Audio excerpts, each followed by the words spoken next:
गुजरात के तीर्थ क्षेत्र चांदोद में शीतला सप्तमी के पर्व पर श्रद्धालुओं ने आस्था के साथ नर्मदा नदी में पवित्र स्नान कर शीतला माता का पूजन किया। महिलाएं और श्रद्धालु विशेष रूप से इस दिन व्रत रखकर माता से सुख शांति, संतान सौभाग्य और अच्छे स्वास्थ्य की कामना करते हैं। पौराणिक मान्यता के अनुसार शीतला माता की पूजा करने से चेचक जैसी बीमारियों से रक्षा होती है। राधन छठ के दिन बिना गैस या अग्नि के पकाए गए भोग को सप्तमी के दिन माता को अर्पित किया जाता है और ठंडा भोजन ग्रहण किया जाता है। चांदोद के प्रसिद्ध मल्हार राव घाट पर आज सुबह से ही व्रती महिलाएं और श्रद्धालु पहुंचने लगे थे। श्रद्धालुओं ने नदी किनारे की मिट्टी से बनी शीतला माता की प्रतिमा का जल, दूध, फूल, कुमकुम और विशेष रूप से हरी सब्जियां अर्पित कर पूजा की। आज श्रावण सुद सातम એટલે शीतला माताનો દિવસ કહેવાય।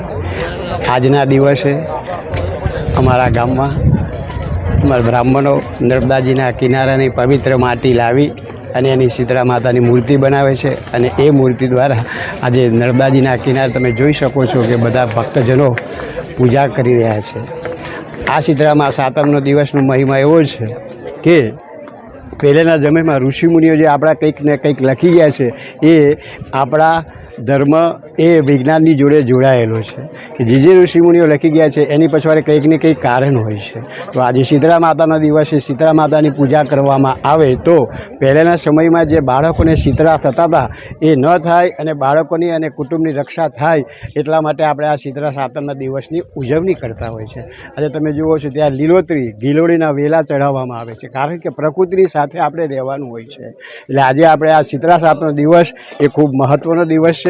આજે આગલે દિવસ સાંજે રાધન છઠના દિવસે દરેક બહેનો માતાઓ સાંજે વડા ભજીયા પૂરીઓ બધું બનાવે અને પછી બીજે દિવસ शीतला સાતમનો દિવસે એ જમવામાં આવે છે। એનું કારણ શું તો કે વૈજ્ઞાનિક દ્રષ્ટિએ આપણે જોઈએ તો રાંધેલું વાસી એક દિવસનું વાસી ખાવામાં આવે તો વિટામિન 12 B12 જે આપણા શરીરમાં ઉણપ હોય એની પૂર્તિ થતી હોય છે। એટલે આપણા જે ઋષિમુનિઓ જે કંઈક લખી ગયા છે એ ધાર્મિક રીતે પણ ખરું અને વૈજ્ઞાનિક દ્રષ્ટિએ પણ સાચું છે કે જેથી આ રીતના રોજ આપણા જે તહેવારો આવે છે એ દરેક તહેવારોને ધાર્મિક દ્રષ્ટિએ ઋષિમુનિઓ જે કંઈક લખી ગયા છે એના પ્રમાણે આપણે ઉજવવામાં આવે તો આખું વર્ષ આપણું શરીર તંદુરસ્ત રહે છે।